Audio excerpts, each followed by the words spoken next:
ভাই আপনি ভাবতেছেন যে জুলাই বিপ্লবের পরে সব কিছু পরিবর্তন হয়েছে বাংলাদেশে? না, কিছুই পরিবর্তন হয়নি।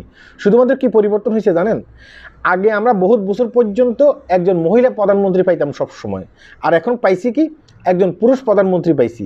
এ পর্যন্ত আর কিছুই পরিবর্তন হয়নি। কেন বলতেছি কিছুই পরিবর্তন হয়নি? ভিডিওটি দেখলে বুঝতে পারবেন।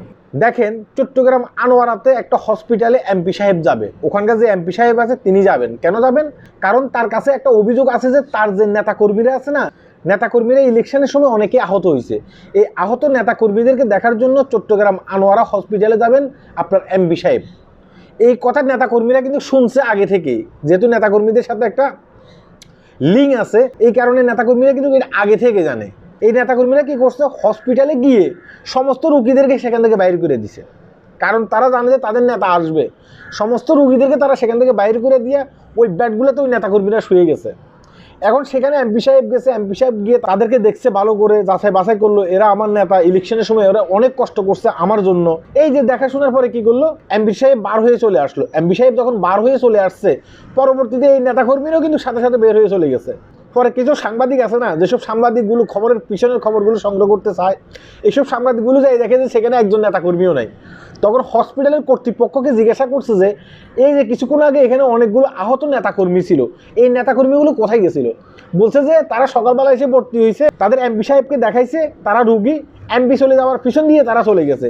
এই যে আমাদের যে আগে যে রুগীগুলো আছে সেসব রুগীগুলোকে তারা কিন্তু এখান থেকে বের করে দিছে।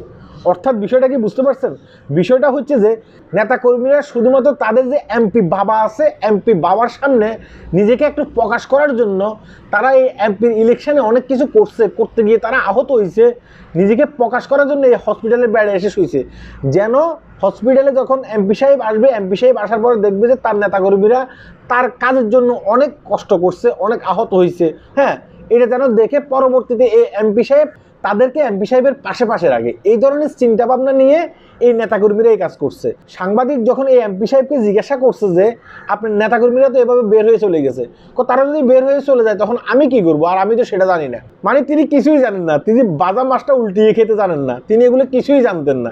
তিনি একজন জনপ্রতিনিধি, তার হসপিটালে কি হচ্ছে না হচ্ছে তার এলাকাতে, আমি বিএনপির একজন এমপির কথা বলতেছি, তিনি কিছুই জানেন না এগুলো। এটা কি কখনো হতে পারে? তাই আমি বলছিলাম যে শুধুমাত্র শেষ হয়েছে মহিলা প্রধানমন্ত্রী থেকে আমরা এখন পুরুষ একটা প্রধানমন্ত্রী পাইছি, আর কিছুই শেষ হয়নি। দুর্নীতি, লুটপাট, সাদাবাজি, তার পরবর্তীতে দেখা গেছে কি নেতাদের পাঁচ হাঁটানো, এগুলো এখন পর্যন্ত রয়ে গেছে। এখন আগামীতে এগুলো থাকবে কিনা সেটা আমি জানি না। আমি যে ভিডিওটি করতেছি 26শে ফেব্রুয়ারি 2026 পর্যন্ত, এখন পর্যন্ত কিন্তু এই দুর্নীতিগুলো আছে। আগামীর কথা বলতে পারবো না। আল্লাহ হাফেজ।